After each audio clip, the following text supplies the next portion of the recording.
Hello bachcho, let's see the question. And here the question says that the mutualism observed in plants, the mutualism which is observed in plants are special kind of interaction involving A and B. The former obtains nutrition and the latter plays a role in its life cycle. So whereas the latter gets pollinated, so latter is getting pollinated in turns. तो यहाँ पे farmer letter ये सारे words है क्या आखिरकार वो अब हम समझते हैं। तो बेसिकली यहाँ पे सबसे मेन चीज हमें यह समझ में आया कि प्लांट्स में क्या हो रहा है, प्लांट्स में बेसिकली म्यूचुअलिज्म परफॉर्म हो रहा है, म्यूचुअलिज्म। ओके, तो इस म्यूचुअलिज्म में एक स्पेशल काइंड का इंटरैक्शन है ए और बी के बीच में। तो यहाँ इंटरैक्शन परफॉर्म करने वाली स्पीसीज है ए एंड बी, जिसमें से जो ए है वो पहले लिखा हुआ है, राइट, इसीलिए इसे कहा जाएगा फॉर्मर, एंड जो दूसरा लिखा हुआ है उसे कहा जाएगा लैटर। यानी कि जब दो चीजें या फिर हम कह सकते हैं सिम्बायोसिस में जो पहले लिखा जाएगा उसे फॉर्मर कहा जाएगा, जो दूसरा लिखा जाएगा दूसरे नंबर पे लिखा जाएगा या फिर जिसे सेकंड इंपॉर्टेंस होगा उसे कहा जाएगा लैटर। तो फर्स्ट इंपॉर्टेंस जिस स्पीसीज को मिल रहा है that will be a former species and second will be a latter species. Okay, तो यहाँ पे जो फॉर्मर है वो ए है एंड लैटर इज बी।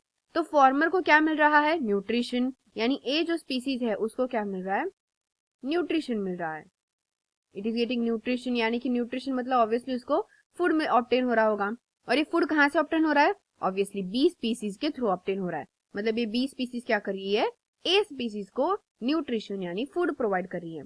बदले में क्या हो रहा है कि जो बी स्पीसीज है उसको क्या हो रहा है, वो पोलिनेटेड हो रही है, that's why it is getting being pollinated. यानी कि ऑब्वियसली वो क्या है, प्लांट है, प्लांट का फ्लावर है, बी स्पीसीज क्या होगी, प्लांट होगी, क्योंकि यहाँ पे बोला है whereas latter gets pollinated in return. उस बदले में इन रिटर्न क्या होगा कि बी स्पीसीज जो है वो पोलिनेटेड होगी, यानी कि बी स्पीसीज क्या होगी, ऑब्वियसली प्लांट होगा। फाइन, तो बी तो प्लांट है। नाउ लेट्स सी कि ए क्या होगा। तो यहाँ पे हम ये बता है कि पोलिनेशन कॉज कर रहा है ए स्पीसीज।